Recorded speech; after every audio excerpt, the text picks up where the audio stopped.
प्रस्तुति दिनुभन्दा अगाडि चाहिँ मैले गीत दिँदा पनि भनेको थिएँ, रन्जिता ब्याटलमा साँच्चै नै धेरै रोएको थियो, त्यो स्टेजभरि रोएको थियो। यो माहौल रुँदा रुँदै है, रुँदा नै झन्डै गीतभन्दा लामो बढी रोएको थियो।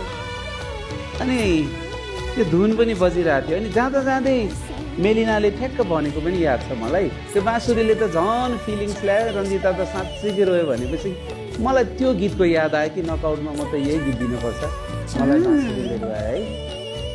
अनि आज तपाईँले मैले त्यो गीत दिएँ, मिठो गाउनुभयो। यो गीत गाउनलाई कठिन छ, फिल छ, तपाईँले इम्प्रोभाइजेसन सानो कामहरू गर्नुभएको छ, आफ्नो स्वरमा अडिने प्रयास गर्नुभएको छ। अब रेन्ज पनि छ, यो खास फिमेललाई यो रेन्ज कामहरू देखाएर गर्ने छ, पार्टहरू छ। अब टफ छ, प्रेसर छ, त्योभन्दा सँगसँगै तपाईँलाई प्रेसर पनि छ। प्रेसरको बावजुद पनि तपाईँले यो मिठो तरिकाले यसको सानो खिट्काहरू, सानो कणहरू लिने प्रयास गर्नुभयो, गायकीमा देखाउने प्रयास गर्नुभएको छ। जुन हिसाबले प्र्याक्टिसमा गर्नुभएको थियो त्यही हिसाबको तपाईँले प्रस्तुति दिनुभएको छ। राम्रो लाग्यो, मलाई खुसी लाग्यो। कोचले यहाँ आँसुको कुरा गर्नुभयो, तीनवटा अप्सन छ कोचसँग, यस, नो और मेबी। कुन चाहिँ अप्सन कोचले चुज गर्नुभयो भने चाहिँ आज फेरि आँसु बग्नेछ त यहाँ? छैन त्यो त अब केही बेर पछि हामी थाहा पाउँछौँ। कोच मेलिना, कस्तो थियो त रन्जिताको आजको यो प्रस्तुति?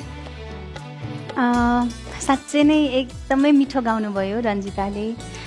आजको यो जुन नकआउटको प्रेसर छ सबैजना ट्यालेन्ट्सलाई है, त्यो कारणले थोरै डर पनि लागिरहेको हुनसक्छ है रन्जितालाई। त्यो थोरै देखिराखिएको थियो डर चाहिँ, तर पनि त्यो डर हुँदै पनि तपाईँले जुन भोइसमा आफ्नो कन्ट्रोल लिनुभयो। अनि एकदमै राम्रो कुरा चाहिँ तपाईँले आफ्नो भावनालाई चाहिँ यो गीतमा मजाले देखाइदिनु भयो कि त्यो फिलिङ चाहिँ साह्रै मजाले देखाइदिनु भयो।